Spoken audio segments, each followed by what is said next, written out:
We spent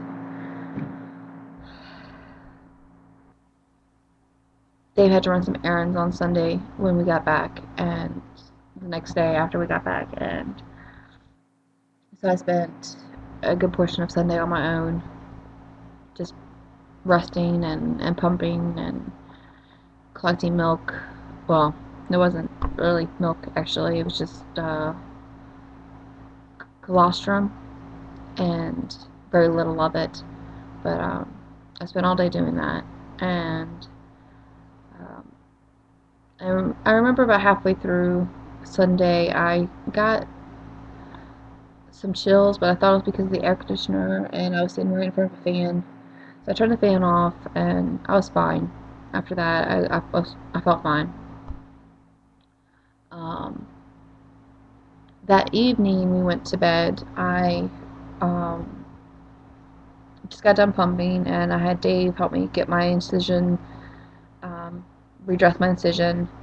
And while he was doing that, I just remember I got this severe cold chill, and I could not get it to go away. I was shaking so bad, my teeth were chattering, and I couldn't get warm. After he got the incision covered, and I wrapped up in the blanket on the bed, and this is a huge comforter, like huge thick comforter that you would keep you warm in the wintertime. I could not get warm at all, and I snuggled up against him trying to use his body heat to warm me up, and he said that I was sweating him out of the bed because I was so hot to the touch.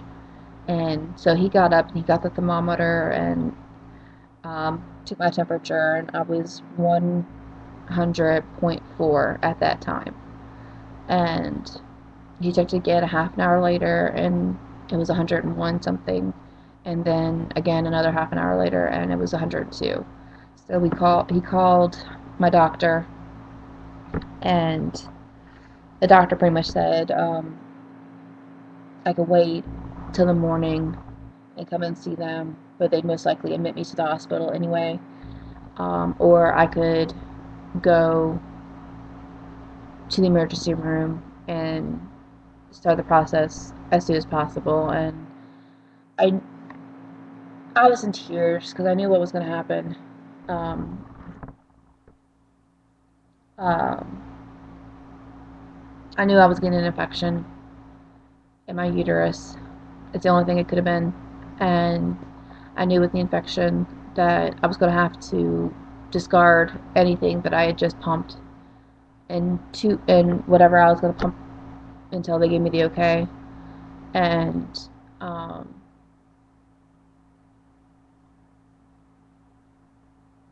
I didn't want to go back to the hospital because I knew that I'd be there for days. Um, and I got to the emergency room. We got to the emergency room, and they ran a whole bunch of tests on me. I had a CAT scan, a nuclear CAT scan. They made me drink this horribly nasty tasting stuff. This stuff was worse than the stuff that I had to drink for the glucose test. Um, and I had to drink 2 bottles of this stuff. And I know they made me drink 2 bottles because of my weight, but it was cruel and unusual punishment. It really was. By halfway through the second bottle, these bottles were not small. These bottles were about this size. They were huge, and um, I about halfway through the second bottle, I broke down. I was in tears. I could not stop it. And the nurse came in, and she she said, "You don't worry about it. Don't drink anymore. I'm sure you have had enough that they could do this test fine." And I just remember feeling such a relief that I didn't have to drink any more of this stuff. I can't even describe what it tasted like. It was so nasty. Even though it was cold, it was nasty. Um, and then I had to wait an hour before they could take me back um, to do the actual CAT scan, and then they had to inject me with radioactive dye, and so I definitely couldn't use anything that I pumped while I was at the hospital for 24 hours at least. And Um, Anybody who's had the iodine that they give you, it makes you feel just like magnesium sulfate. It makes you feel like you wet yourself. It makes you feel really, really hot and uncomfortable and miserable. Um, and I was miserable as it was because I was so upset and I felt horrible. Um, but they got me back to my emergency room, and a couple hours later they came back and said that I had about a golf ball size pocket of fluid that looked like it was infected near my incision, and it could have been bigger, they said, but it's definitely causing the problem, and it's good that we get it nicked in the butt now before it becomes a huge problem. Um, I don't know how much huger it could have been. I ended up in the hospital for 3 days on IV antibiotics, and um,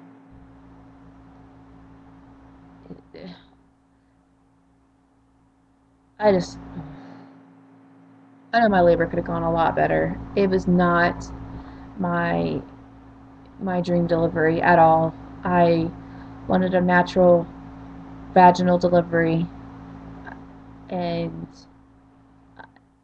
not what I got. I got a C-section, a very painful C-section, and a infection, and a preterm baby. That is what I got, and it's not what I wanted. And um, stress beyond belief. You have no idea how stressful being a preemie parent can be. Just listening to other people talk about it is so stressful, and it really makes you pull strength that you never knew you had. And um, I'm just thankful that I found that strength to get through this, because if I hadn't, I would have given up a long time ago, and um, probably would have seeped down into this deep depression that I probably wouldn't have been able to get out of without any kind of help. Um, but uh,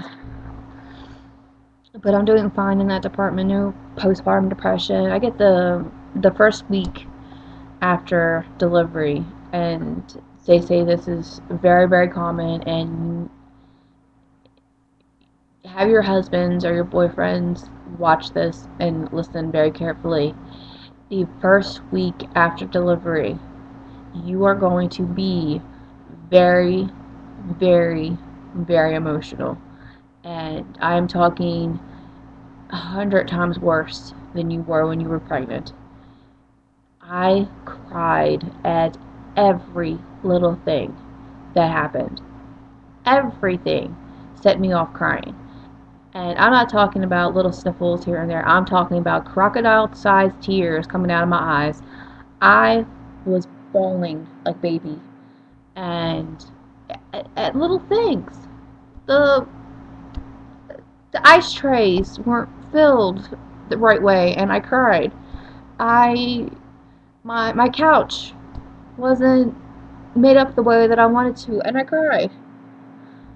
Littlest things set me off, and it was horrible that first week. My Dave and I got into a tiff, and I cried for an hour.